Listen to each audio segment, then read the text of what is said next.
Welcome back to the Black Letter Law Academy. Today we are going to learn the salient features of the Indian Constitution. The feature that makes our Constitution unique, dynamic and one of the most important document in the world. Don't worry, I will make it very simple. Let's begin.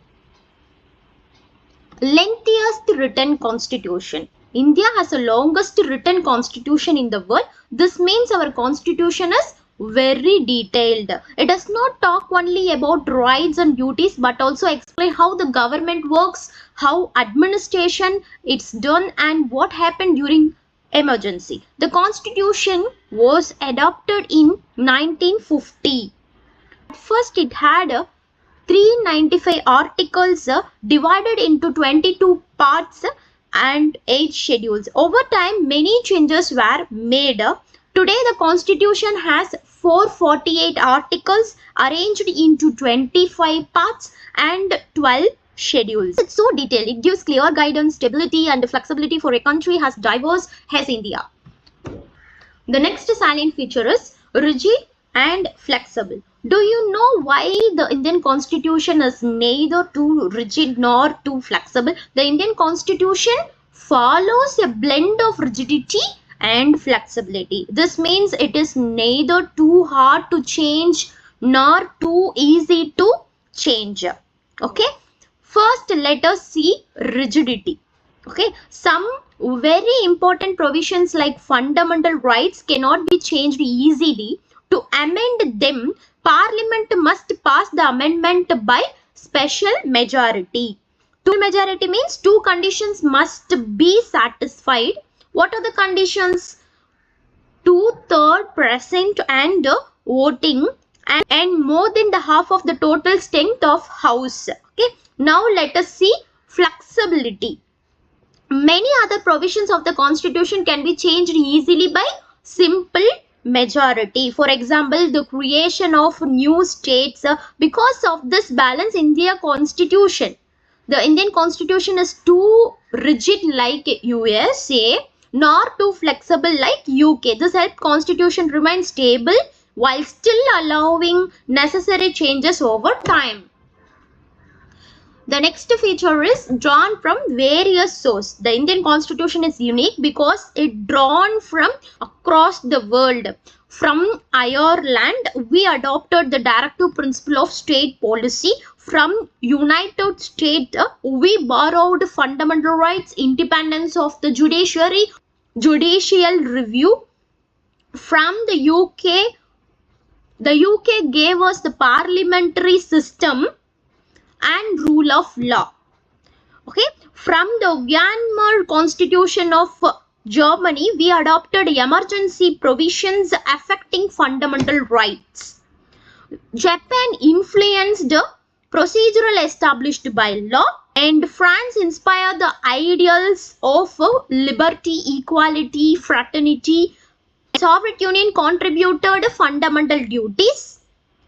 The Government of India Act 1935 provided the basic administrative and federal framework.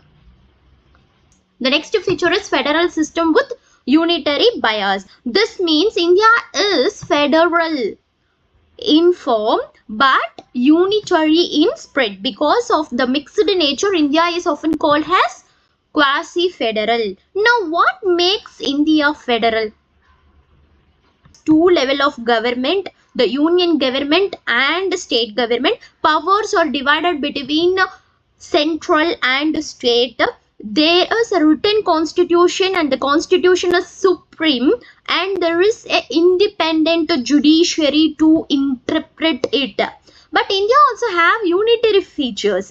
There is a single citizenship, one integrated judicial system and strong emergency provisions. During emergency, more power shifted to the center. Because of this balance, India protects national unity while still giving autonomy to the states.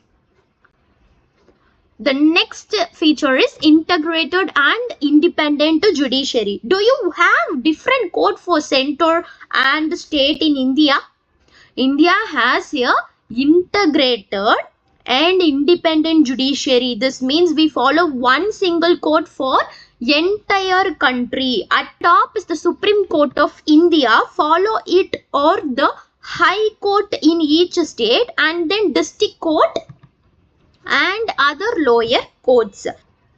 The single system applies both the central law and the state law. This is different from United States, where there are separate courts for federal government and states. Okay.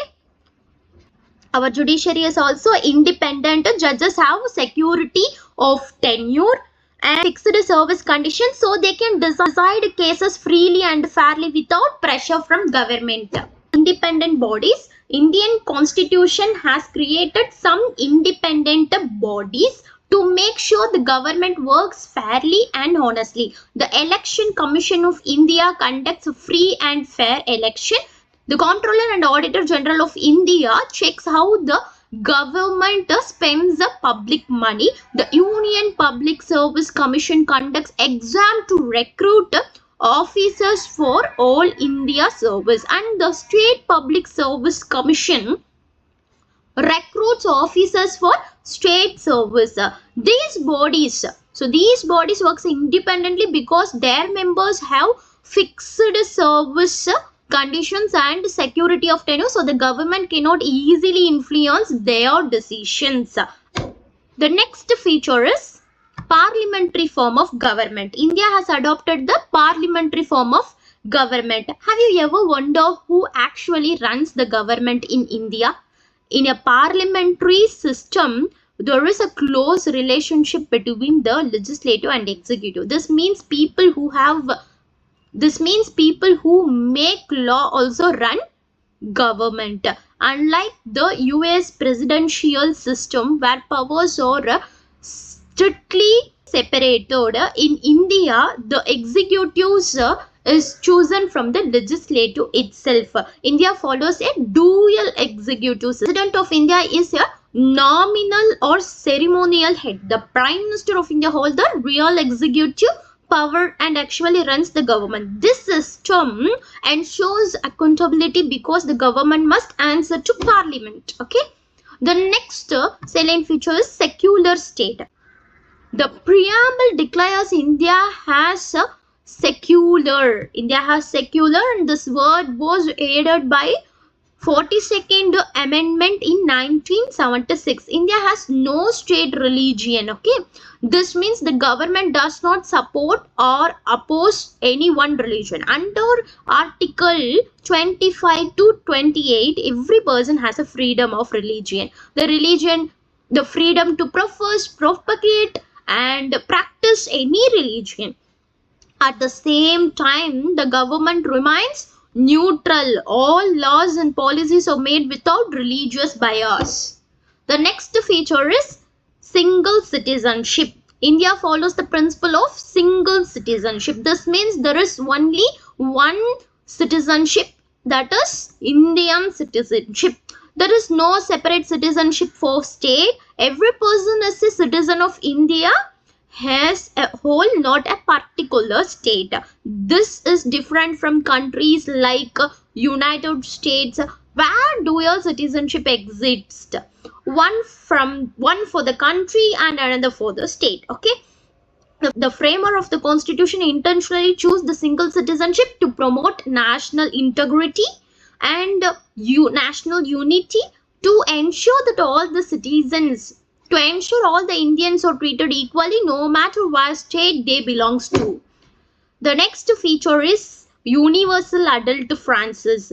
Under Article 326, India follows adult suffrage. This means every Indian citizen who is 18 years or above has the right to vote. Earlier, the voting age was 21, but it was reduced to 18 by the 61st Constitutional Amendment in 1988. India believes in one person, one vote, one value. This means everyone's vote has equal value. There is no discrimination based on caste, religion, gender, education or wealth. Because of this universal adult franchise, forms the foundation of democracy and ensures political equality. The next one is fundamental duties. Rights alone are not sufficient. Citizen must also perform their duty. Fundamental duty recommended by 42nd Amendment Act 1976 under Article 51A based on the recommendation of Swaran Singh Committee. Noted that initially there were 10 duties. Some important duties include respecting the constitution, national flag, and promoting unity and brotherhood. Later, the 86th Amendment in 2002 added the 11th duty, which makes it duty of parents or guardians to provide the education to children aged between 6 and 14 years. Fundamental duties help in building responsible citizen and strengthening national unity. Okay, always remember, rights are like the fuel, okay, of democracy, but duties are the brake that keep democracy safe. The next one is fundamental right. Fundamental rights given under part 3 of the Indian Constitution are the base of the political democracy in India. They include important rights like right to equality, right to freedom, right against exploitation, right to freedom of religion, cultural and educational right, right to constitutional remedies under Article 32. These rights protect the citizen, okay, from unfair action of the government and arbitrary laws. They are not absolute. They are not absolute. Can be reasonably restricted for public order, security, and morality. Okay, this topic is very important for the exam point of view, so we will discuss fundamental rights in detail in a separate video. Most importantly, fundamental rights are justificable, meaning they can be enforced by courts. That is why Dr. B.R. Ambedkar called Article 32 the heart and soul of the Constitution. The next one is Directive Principle of State Policy. If the fundamental rights protects people who guide the government to work for public welfare.